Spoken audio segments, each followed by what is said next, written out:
Okay, so we're ready for the second presentation of the day in room two.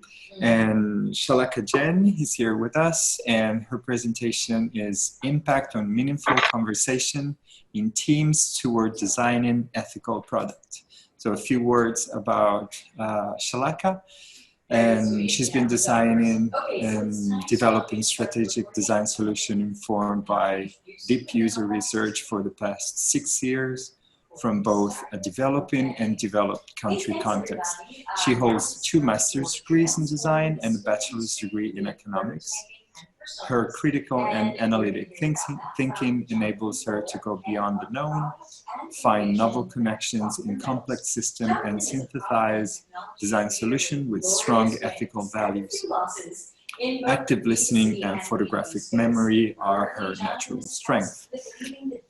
In her free time, she goes on random walks to explore new destinations, daydream, and meet new people to hear interesting stories. That's great. For the past 2 years, she has been conducting research on ethical design to design practices to help find the right balance in a tech-dependent world. Her research was extended with a more in-depth strategic analysis of the role of conversation at the workplace and how to continuously strive for a better work culture. So this is Shalakha. So over to you, Shalakha, and it's here. Thanks. Hey, thank you. Thank you for that introduction. As mentioned, I'll be talking about impact of meaningful conversation in teams towards designing ethical products. Just to give a little context of why this topic in itself and why it interests me so much. So I work for very different industries and organizations, and my passion has always been towards ethical design, and I've been researching ethical design for a very long time. And these organizations are mostly product companies, and I realized how conversations are really facilitated in different teams and how that really leads to product development. And that's exactly what I'll be talking about in this entire presentation. Before I start my presentation, I just had this one question. Can you fix a cake once it's been baked? As far as my knowledge of baking is concerned, it cannot really be fixed at all. Not that I'm a big baker or something, but yeah. So as far as I know, that cakes cannot be fixed once it's been baked. And why I'm even talking about cake is because baking a cake is a process, just like making a product. And the way the cake has different components, from say ingredients, bringing the ingredients, mixing them, baking them, um, and each ingredient has its own value when you're baking a cake, and it has its own impact when the cake is in fact baked. So even if you're substituting, you will see something different in a cake. So say even if you're trying to make a vegan cake, the taste is going to be different. So components are very important, as and the reason basically components, you can define that as stakeholders in a process of delivering a product. Um, they are different, they come from different backgrounds, and they together make a product. And that basically these stakeholders can vary, but on a larger scale, it could be leadership, product managers, engineers, researchers, and designers in operations, which could be marketing and sales. And each of these stakeholders have very different goals. Um, they could have goals which are aligned with each other, but they're trying to, they could be trying to aim for increasing revenues, or there could be other business goals, or basically increasing number of users, or making users happy. And so when I'm talking about these different goals, what they're really trying to do is create some kind of an impact. Mostly everyone tries to be on the positive side of creating impacts.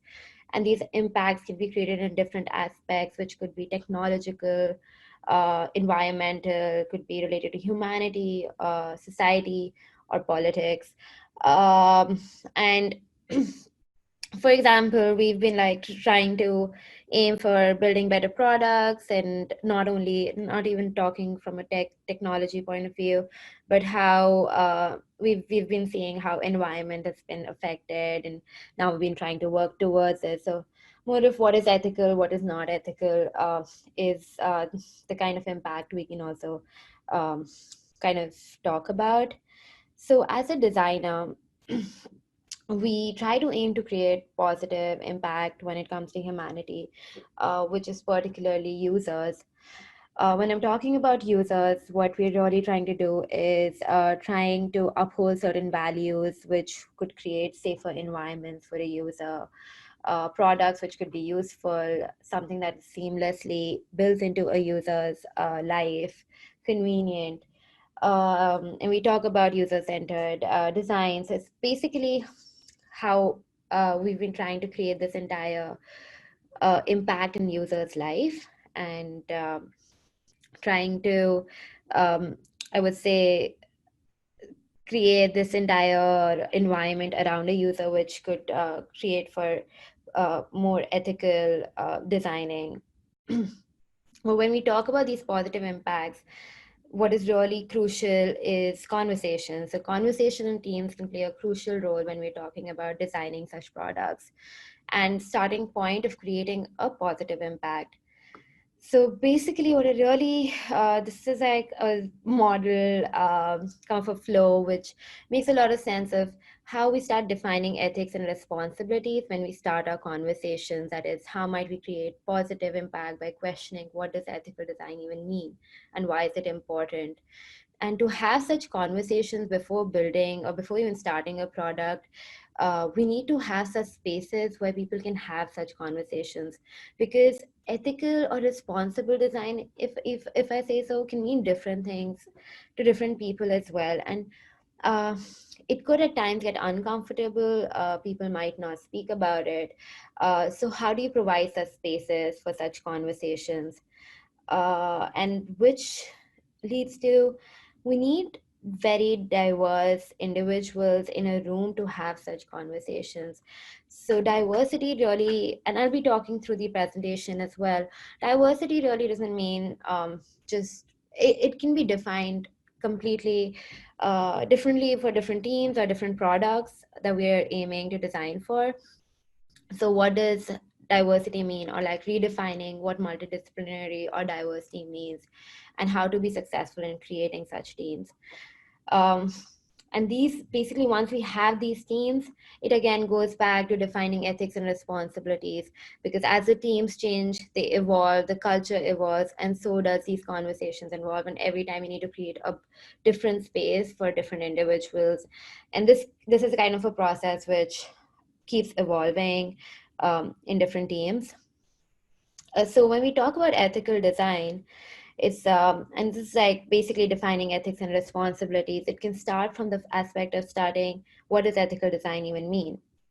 And it can mean very different things. It could be around creating positive impact, as I mentioned. It could be around sustainability, safer environments, accessibility, or society and community conduct. But ethical design can mean different things to different stakeholders in a product cycle. So maybe what is ethical to a product manager could be very different to what is ethical to an engineer and to a researcher. But who's defining what it means for a product is not like one individual, but the entire team. So there's not one stakeholder. Say a researcher even figures out that there is, while researching, that this is one area which seems to be not safe for say a user. But bringing that out and having a conversation is more important, and trying to figure out as a team what is really ethical, rather than one person coming forward and saying, oh, this doesn't seem to be right, but should we do something about it? It's more to do with an entire team and what they really feel about. um, so as I mentioned, the say someone comes up and talks about it, but how do we enable teams to have these kind of conversations, because they're not always easy. people come from different education background, professional background. It's not always easy to convey what you really think is right or wrong, or have certain fears around certain topics. So there could be educational differences, professional background differences. There could be certain fears of bringing such topics up, which could be related to hierarchy, or could be very different personalities. There could be a cultural difference, which could also be language issues. So how are we really enabling such conversation is always a question to reflect on. And as I go forward with this presentation as well, it's more of, I would say these are not more suggestion based, it's more of reflection of how you could do certain things. It's more of questioning within your teams. So for this, what I believe is providing safe spaces or environment. This is how do you provide that psychological safety to an individual to bring forward their thoughts, and how do you enable them to speak up. These are three things that I believe could help. Is like learning two important words, which is why and no. So encouraging employees to learn that language. A feedback culture, creating a culture of feedback and regular check-ins. Embracing diverse stakeholders, which is basically respecting and leveraging the values and language of different stakeholders. Now, what I mean by really two important words, why and no, is, as I mentioned, personalities, hierarchy, confidence have a big role to play in helping an individual to speak up. So the words why, for example, why are we even designing this feature, or why does this feature need to come into play in this particular product, or why is this product being designed for whom? So always questioning the whys and asking more questions around the product. If there is some kind of a question, like if there's something inside you which is making you question certain decisions, it's always good to bring up the whys. And if you think something's not right, and if you don't want to say go ahead with certain decision, there is always a word called no. And it's good to say that I don't think it's right and I don't want to go ahead with this decision, so let's have a conversation. So basically learning that language, creating a feedback culture. There are different feedbacks. So there's morning check-ins, which has been a very successful way of bringing out and embracing vulnerabilities of each team member, and building empathy within the teams. This is basically bringing up when everyone meets early morning, say just talking about how is your morning. It could be something as silly as um, my cat made me happy today, or the traffic was really bad. It's just to just bring out that one point or one thing that was a highlight of the morning, and just take it out and feel the need of feel the, I would say, the energy around of how people actually care about me and my team, and they would be okay with me providing certain feedback around anything that could be product related. But it just gives you a space where you know that people are listening to you. And there are many feedback systems which have been incorporated in a lot of organizations, but trying to develop more human feedback. This could be one-on-one, but something which is beyond surveys and write-ups. Um, People play a big on anonymity, but then employees will still question if it's still anonymous. So how do you solve for that? Maybe it could start within teams and trying to figure out how your team could be more happy. It could be even as a game or something fun, just to gain that feedback, just to have a feedback system within the team. The third point is critical feedback, which is which is important at every step. So it's not about one. It's not about engineer. So it's not only about designers taking feedback while they're designing something, but it's like getting engineers, designers, PMs, researchers all in one place and providing feedback to each other at every step, be it a researcher as well. And initial, within a week of research, it's good to hear certain feedbacks from, say, engineers' point of view as well before the product is really made. And that's exactly what I meant by a cake. So once a cake is built, it cannot be fixed. And similarly, a product still has some points where it could be fixed, but then rather just in that one cycle, try to provide more feedback, take more feedback, and build something that's actually useful for a user. Um, Embracing diverse stakeholders, and by here I mean every stakeholder has a very different lived and learned experience, which creates a value system they develop over time. So it's important for teams to understand these varied values, as this helps create empathy and healthier language of communication. An engineer, the way the schooling from professional background is very different from a designer's point of view, and the way designers design schools are, or the kind of environment a designer works in. So it's very important to understand each other's language and tone and values to speak, bring out those conversations, to have the right language while you're having a conversation. Um, and since we've been talking about these diverse stakeholders, how are we defining what diversity means? And this goes to the third point of redefining multidisciplinarity or diverse teams. We do talk about diversity in terms of culture, gender, language, personalities, countries, thoughts, experiences. But as a product, diverse teams could mean anything. I work with organization, and in fact, I would say I've worked for a team which was completely led by a female. It was like all females, so 8 females, 9 females working on it.